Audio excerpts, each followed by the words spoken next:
దేశీయ స్టాక్ మార్కెట్లు కుదేలయ్యాయి. మరి ముఖ్యంగా కుప్పకూలిపోయాయని చెప్పుకోవాలి. కుప్పకూలిపోయాయి దేశీయ స్టాక్ మార్కెట్లు. భారీ నష్టాల్లో స్టాక్ మార్కెట్లు ట్రేడ్ అవుతున్నాయి. మరి ముఖ్యంగా 1000 పాయింట్లకు పైగా నష్టపోయింది సెన్సెక్స్. దానికి సంబంధించిన బిగ్ బ్రేకింగ్ న్యూస్ చూస్తున్నారు. ఇప్పుడిప్పుడే కోలుకుంటోంది అనుకున్న అంశానికి సంబంధించి మాట్లాడుకుంటున్న సందర్భంలో కానీ ఇప్పుడు ఒక్కసారిగా కుదేలైపోయింది. మరి ముఖ్యంగా ట్రంప్ వచ్చిన తర్వాత ఈ పరిస్థితి మరింత దారుణంగా ఉందా? మరి ముఖ్యంగా ట్రంప్ తీసుకుంటున్న ఆ ఆంక్షల నిర్ణయం కావచ్చు, లేకపోతే సుంకాల నిర్ణయం కావచ్చు, ఇవే ప్రభావం చూపిస్తున్నాయా?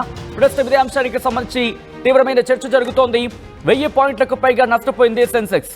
300 పాయింట్లకు పైగా నష్టాన్ని చవిచూస్తోంది. నిఫ్టీ క్షణాల్లో 10 లక్షల కోట్ల రూపాయలు. అవును, మీరు విన్నది నేనన్నది అక్షరాల నిజం. 10 లక్షల కోట్ల రూపాయలకు పైగా ఇన్వెస్టర్ల సంపద ఆవిరైపోయింది. అంతర్జాతీయ స్టాక్ మార్కెట్లకు సంబంధించి అంతర్జాతీయ మార్కెట్ల నుంచి ప్రతికూల సంకేతాలతో సూచీలు పడిపోతున్నాయి. స్టీల్, అల్యూమినియం దిగుమతులపై 25% టారిఫ్ విధిస్తామంటూ ట్రంప్ ప్రకటించడంతో మార్కెట్లలో షేక్ కనిపిస్తోంది. వాణిజ్య యుద్ధ భయంతో స్టాక్ మార్కెట్లు ఢమాలు అవుతున్నాయి.